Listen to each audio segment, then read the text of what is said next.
গরিব ছেলেটি বলল, 2 দিন ধরে ক্ষুধার্ত। শুনতেই ডিএম ম্যাডাম যা করলেন তা দেখে সবাই চমকে গেল। বন্ধুরা, এটি মধ্যপ্রদেশের রাজধানী ভোপালের একটি সত্যি ঘটনা, যেখানে থাকত প্রভাকর। বয়স 24-25 বছর, চেহারা সাধারণ, কিন্তু চোখে বড় বড় স্বপ্ন। এমন স্বপ্ন যা প্রতিদিন ভাঙত, আবার জোড়াও হেগে যেত। প্রভাকর কখনো এমন ছিল না যেমন আজ দেখাচ্ছে। সে পড়াশোনায় ভালো ছিল, কলেজে টপার ছিল। তার বাবা একজন ছোট কৃষক ছিলেন, যিনি তার পুরো জীবন ছেলের পড়াশোনায় লাগিয়ে দিয়েছিলেন। কিন্তু ভাগ্যের অন্য কিছুই মঞ্জুর ছিল। হঠাৎ বাবার মৃত্যু হল। সংসারের দায়িত্ব, ঋণ এবং আত্মীয়দের চালাকি সবকিছু একসাথে প্রভাকরের উপর ভেঙে পড়ল। ধীরে ধীরে বাড়িটাও ছিনিয়ে নেওয়া হলো এবং প্রভাকর একা হয়ে গেল। সে ভোপালে এসেছিল এই আশায় যে এখানে সে কোনো কাজ পাবে, কোনো সুযোগ পাবে। কিন্তু শহর তাকে শুধু হোঁচট খেতে দিয়েছে।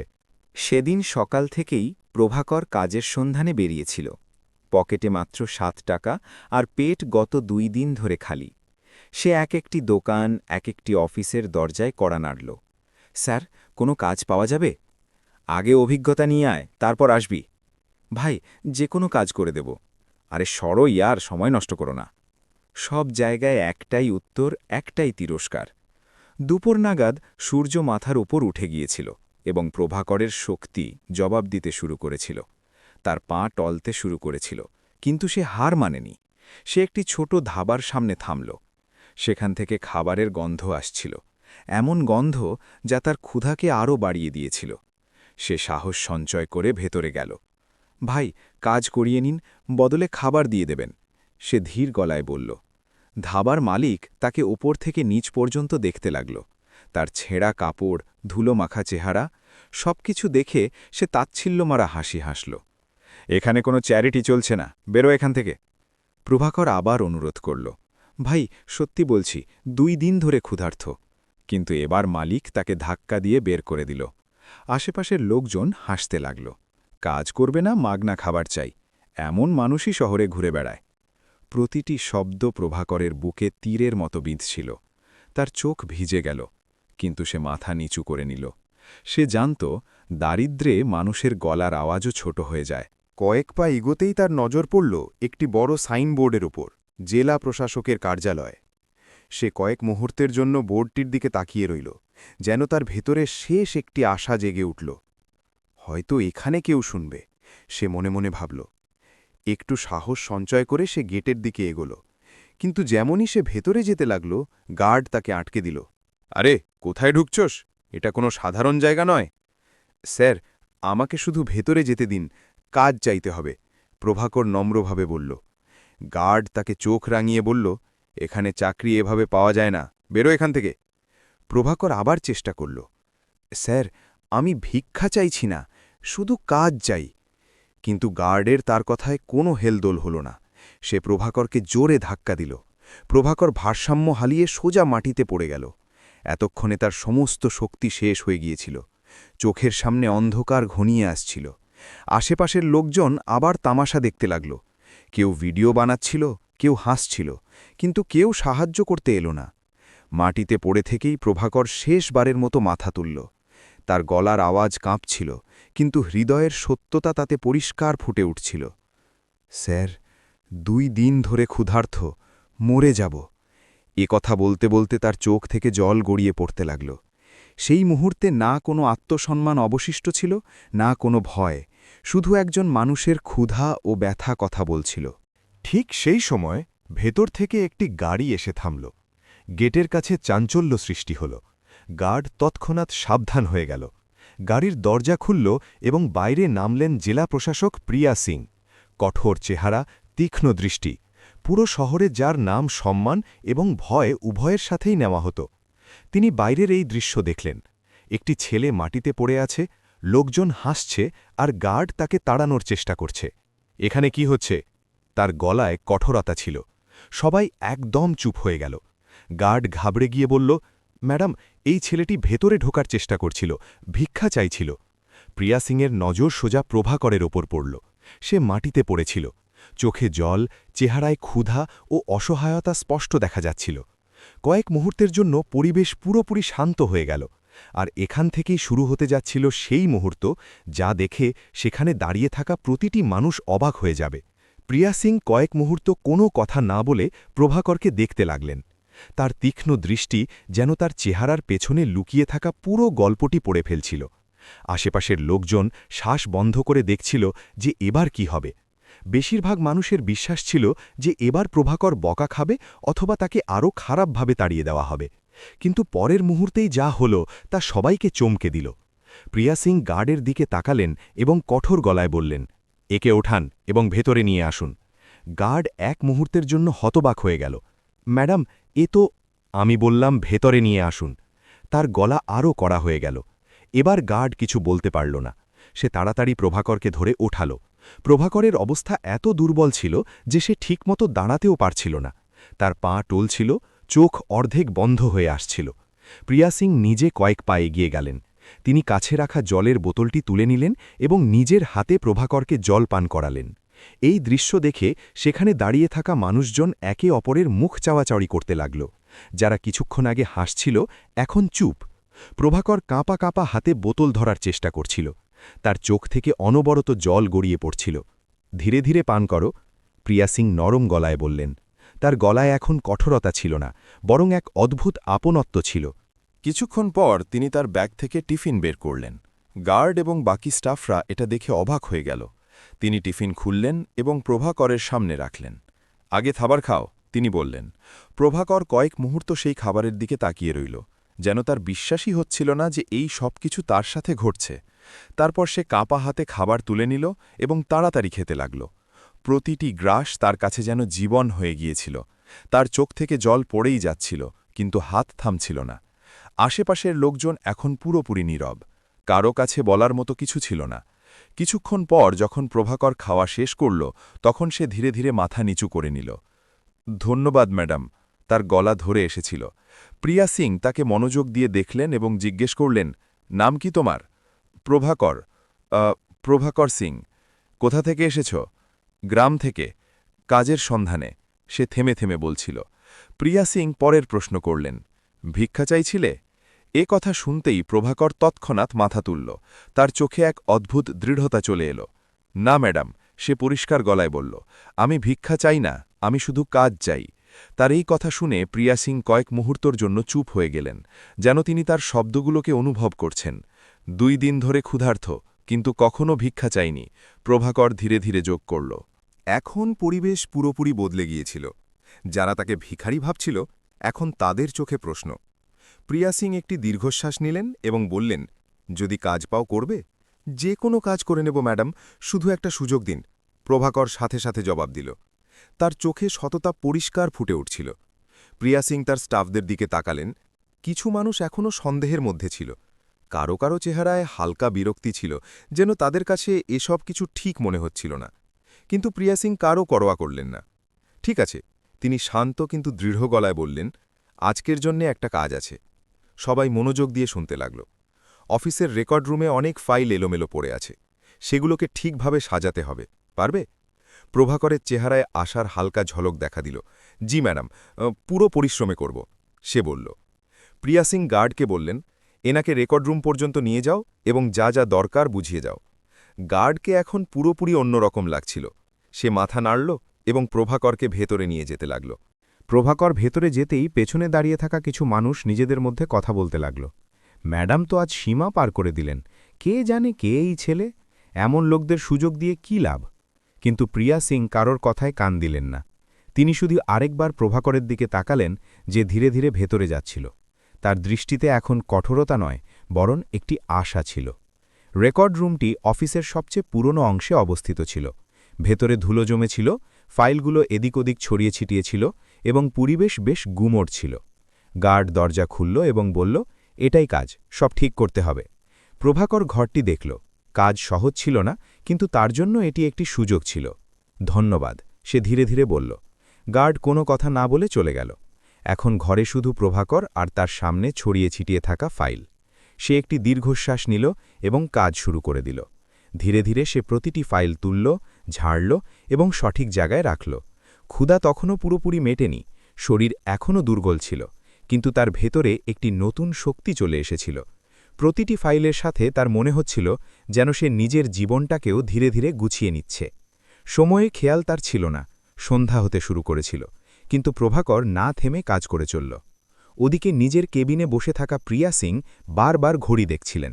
তিনি একজন স্টাফকে জিজ্ঞেস করলেন, ওই ছেলেটা কাজ করছে? জি ম্যাডাম, এখনও লেগে আছে, উত্তর এলো। প্রিয়া সিং হালকা হাসলেন, কিন্তু তিনি জানতেন না যে আগামী কয়েক ঘন্টার মধ্যেই প্রভাকরের সামনে এমন একটি সুযোগ আসতে চলেছে যা তার সততার সবচেয়ে বড় পরীক্ষা নেবে। রেকর্ড রুমে সন্ধ্যা ধীরে ধীরে রাতে পরিণত হতে শুরু করেছিল। জানালা দিয়ে আসা হালকা আলো এখন ম্লান হয়ে গিয়েছিল এবং ঘরে শুধু একটি মিটমিট করা বাল্ব জ্বলছিল। প্রভাকরের হাত ধুলোয় ভরে গিয়েছিল, জামাকাপড় আরও ময়লা হয়ে গিয়েছিল, কিন্তু তার চেহারায় এক অদ্ভুত প্রশান্তি ছিল, যেন সে শুধু ফাইল নয়, নিজের জীবনটাকেও ধীরে ধীরে গুছিয়ে রাখছে। ঘড়িতে হয়তো 7টা বেজে গিয়েছিল, কিন্তু তার সময়ের কোনো আন্দাজ ছিল না। সে আরও একটি ফাইল তুলল, তার ওপর জমে থাকা ধুলো পরিষ্কার করল এবং খুলে দেখতে লাগল যে এটি কোন সেকশনে রাখতে হবে। কিন্তু ফাইলটি খুলতেই সে কয়েক সেকেন্ডের জন্য থমকে গেল। তার সামনে যে কাগজগুলো ছিল তার সাধারণ ফাইলের মতো ছিল না। তাতে অনেক বড় বড় কর্মকর্তার নাম ছিল, বড় বড় অঙ্কের টাকার উল্লেখ ছিল, এবং এমন কিছু নথিপত্র ছিল যা দেখে পরিষ্কার বোঝা যাচ্ছিল যে এটি কোনো সাধারণ ব্যাপার নয়। এটা কি? সে ধীরে ধীরে নিজেকে প্রশ্ন করল। সে মনোযোগ দিয়ে পড়তে শুরু করল। যত সে এগোতে লাগল তার চেহারার ভাব বদলাতে শুরু করল। এটি একটি বড় কেলেঙ্কারি ছিল, সরকারি টাকার অপব্যবহার, জাল সই এবং অনেক মানুষের যোগসাজশ। তার হাত হালকা কাঁপতে লাগল। কয়েক মুহূর্তের জন্য ঘরে নিস্তব্ধতা নেমে এলো এবং তার ভেতরে একটি ঝড় উঠতে শুরু করল। যদি এই ফাইল কোনো ভুল মানুষের হাতে পড়ে যায়, সে ভাবল। তারপর তার মনে অন্য একটি চিন্তা এলো, যদি আমি চাই তবে এর দ্বারা আমার জীবন বদলে যেতে পারে। তার চোখের সামনে হঠাৎ অনেক ছবি ভাসতে লাগল, ক্ষুধা, অপমান, ধাবাওয়ালার ধাক্কা, মানুষের হাসি এবং আজকের সেই অবস্থা যখন সে শুধু একবেলার খাবার পেয়েছিল। যদি আমি এটা বিক্রি করে দিই তবে হয়তো আমাকে আর কখনো না খেয়ে থাকতে হবে না। তার ভেতর থেকে একটি আওয়াজ এলো, কিন্তু পরক্ষণেই অন্য একটি আওয়াজও উঠল। কিন্তু এটা ভুল। সে চোখ বন্ধ করে নিল। তার বাবার কথা তার কানে বাজতে লাগল। বাবা, যাই হয়ে যাক না কেন, সততা কখনো ছেড়ো না। প্রভাকর গভীর শ্বাস নিল, তার চোখে আরেকবার সেই দৃঢ়তা ফিরে এলো। না, আমি ভুল করতে পারি না, সে নিজেকে বলল। সে ফাইলটি শক্ত করে ধরল এবং সাথে সাথে রেকর্ড রুম থেকে বেরিয়ে এলো। অফিসে তখন বেশিরভাগ মানুষ চলে গিয়েছিল, মাত্র কয়েকজন কর্মচারী অবশিষ্ট ছিল। প্রভাকর সোজা জেলা প্রশাসক প্রিয়া সিংয়ের কেবিনের দিকে এগোল। দরজার পৌঁছে সে কয়েক মুহূর্তের জন্য থামল, তারপর আলতো করে টোকা দিল, ভেতরে আসুন। ভেতর থেকে আওয়াজ এলো। প্রভাকর দরজা খুলল। প্রিয়া সিং তার টেবিলে কিছু কাজ করছিলেন। তিনি মাথা তুললেন এবং প্রভাকরকে দেখলেন। কাজ শেষ হয়ে গেছে? তিনি জিজ্ঞেস করলেন। প্রভাকর ধীরে ধীরে এগিয়ে গেল। তার হাতে সেই ফাইলটি ছিল। ম্যাডাম, আমি কিছু পেয়েছি। তার গলা গম্ভীর ছিল। প্রিয়া সিং তার চেহারার দিকে তাকালেন। আজ তার মধ্যে কিছু একটা আলাদা ছিল। কি পেয়েছ? তিনি জিজ্ঞেস করলেন। প্রভাকর ফাইলটি তার সামনে রেখে দিল। এটি রেকর্ড রুমে ছিল, আমার মনে হলো আপনাকে দেখানো জরুরি। প্রিয়া সিং ফাইলটি খুললেন এবং যত তিনি পড়তে লাগলেন তার চেহারার রং বদলাতে লাগল। তার চোখ তীক্ষ্ণ হয়ে উঠল এবং কপালে ভাঁজ পড়ল। ঘরে কয়েক সেকেন্ডের জন্য গভীর নিস্তব্ধতা ছেয়ে গেল। তিনি ধীরে ধীরে ফাইলটি বন্ধ করলেন এবং প্রভাকরের দিকে তাকালেন। তুমি এটা পড়েছ? তিনি জিজ্ঞেস করলেন। জি ম্যাডাম, প্রভাকর মাথা নিচু করে বলল। তুমি জানো এতে কি আছে? জি, সম্ভবত। এটি অনেক বড় একটি ব্যাপার। প্রিয়া সিং চেয়ার থেকে উঠলেন, কয়েক পা হেঁটে জানালার কাছে গেলেন। বাইরে অন্ধকার হয়ে গিয়েছিল। তারপর তিনি ঘুরে প্রভাকরের দিকে তাকালেন। তুমি চাইলে এটি লুকিয়ে রাখতে পারতে, অথবা কাউকে বিক্রি করে দিতে পারতে। তুমি অনেক টাকা পেতে পারতে, তিনি বললেন। প্রভাকর সাথে সাথে জবাব দিল, ম্যাডাম, ক্ষুধা আমাকে বাধ্য অবশ্যই করেছে, কিন্তু বেঈমান বানায়নি। তার গলায় এতটা সত্যটা ছিল যে কয়েক মুহূর্তের জন্য প্রিয়া সিংও চুপ হয়ে গেলেন। তিনি ধীরে ধীরে তার দিকে এগিয়ে গেলেন। তোমার কি জানা আছে যে যদি এই কথা বাইরে যায় তবে অনেক বড় মানুষ ফেঁসে যেতে পারে? তিনি বললেন। আমি শুধু এতটুকু জানি ম্যাডাম, যে ভুলকে লোকোনও ভুল। প্রভাকর শান্ত কিন্তু দৃঢ় গলায় বলল। এ কথা শুনে প্রিয়া সিংয়ের মুখে হালকা হাসি ফুটে উঠল, একটি গর্বের হাসি। তোমার মতো মানুষ খুব কমই হয়, তিনি ধীরে ধীরে বললেন। তারপর তিনি সাথে সাথে তার স্টাফদের ডাকলেন। এক্ষুনি এই ফাইলের তদন্ত শুরু করা হোক এবং কেউ যেন বিন্দুমাত্র টের না পায়। তিনি কড়া নির্দেশ দিলেন। কয়েক মিনিটের মধ্যেই অফিসে চাঞ্চল্য বেড়ে গেল। ফোন কল হতে শুরু করল। কিছু কর্মকর্তাকে সাথে সাথে ডাকা হলো। প্রভাকর এক কোণে দাঁড়িয়ে এইসব দেখছিল। সে বুঝতে পারছিল না যে সে যা করেছে তা ঠিক ছিল কিনা, কিন্তু তার মনে একটা শান্তি ছিল। কিছুক্ষণ পর প্রিয়া সিং আবার তার কাছে এলেন। প্রভাকর, তিনি বললেন। জি ম্যাডাম। আজ তুমি শুধু একটি ফাইল দাওনি, বরং এই অফিসকে একটি বড় ভুলের হাত থেকে বাঁচিয়েছ, তিনি বললেন। প্রভাকর মাথা নিচু করে নিল। আমি তো শুধু আমার কাজ করেছি, সে ধীরে ধীরে বলল।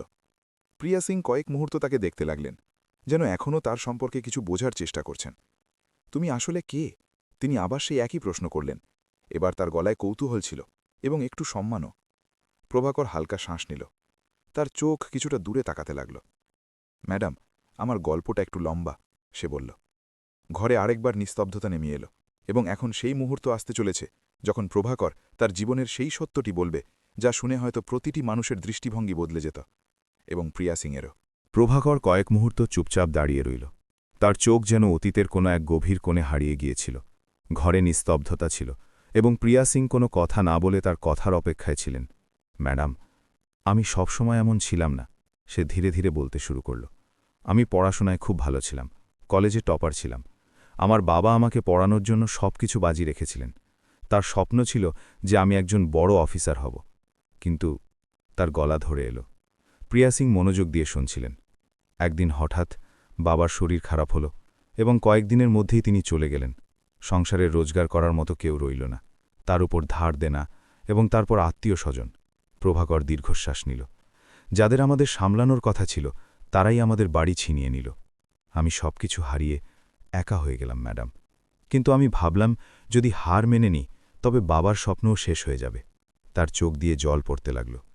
তাই আমি শহরে এলাম। ভেবেছিলাম পরিশ্রম করব, কিছু একটা হব, কিন্তু এখানে তো সব জায়গায় দরজা বন্ধ পেলাম। কেউ সুযোগ দিল না। ঘরে এক গভীর নিস্তব্ধতা নেমে এলো। প্রিয়া সিংয়ের চোখও কিছুটা ভিজে গিয়েছিল। তিনি কখনো ভাবেননি যে একজন সাধারণ চেহারার ছেলে এত বড় লড়াই লড়ছে। কিন্তু একটি জিনিস আমি কখনো ছাড়িনি প্রভাকর, মাথা তুলে বলল, সততা। ওই একটি শব্দে এতটাই জোর ছিল যে কয়েক মুহূর্তের জন্য সময় যেন থমকে গেল। প্রিয়া সিং ধীরে ধীরে তার কাছে এলেন। প্রভাকর, তোমার বাবার তোমার উপর গর্ব হতো, তিনি নরম গলায় বললেন। এ কথা শুনতেই প্রভাকরের চোখ দিয়ে জলের ধারা বয়ে গেল। হয়তো প্রথমবারের মতো কেউ তার কষ্টটা বুঝেছিল। কিছুক্ষণ পর প্রিয়া সিং তার সিদ্ধান্ত জানালেন। আজ থেকে তুমি এখানে কাজ করবে, তিনি দৃঢ় গলায় বললেন। প্রভাকর একদম চমকে গেল। ম্যাডাম, সত্যি? তার গলায় বিশ্বাস এবং আনন্দ উভয়ই ছিল। হ্যাঁ, প্রিয়া সিং হাসলেন। প্রথমে অস্থায়ীভাবে, কিন্তু যদি তুমি এভাবেই সততার সাথে কাজ করো তবে এই চাকরি স্থায়ী হয়ে যাবে। প্রভাকরের কাছে বলার মতো কোনো শব্দ ছিল না। সে সাথে সাথে মাথা নিচু করে বলল, ধন্যবাদ ম্যাডাম, আমি আপনাকে কখনো নিরাশ করব না। এবং একটি কথা, প্রিয়া সিং বলতে থাকলেন, তোমার পড়াশোনাও এখান থেকেই এগিয়ে যাবে। যে স্বপ্ন তুমি দেখেছিলে তা আর অসম্পূর্ণ থাকবে না। এ কথা শুনে প্রভাকর যেন পুরোপুরি বদলে গেল। তার চেহারায় এখন আশা ছিল, আত্মবিশ্বাস ছিল, এবং সবচেয়ে বড় কথা, একটি নতুন শুরু ছিল। সময় কাটতে লাগল।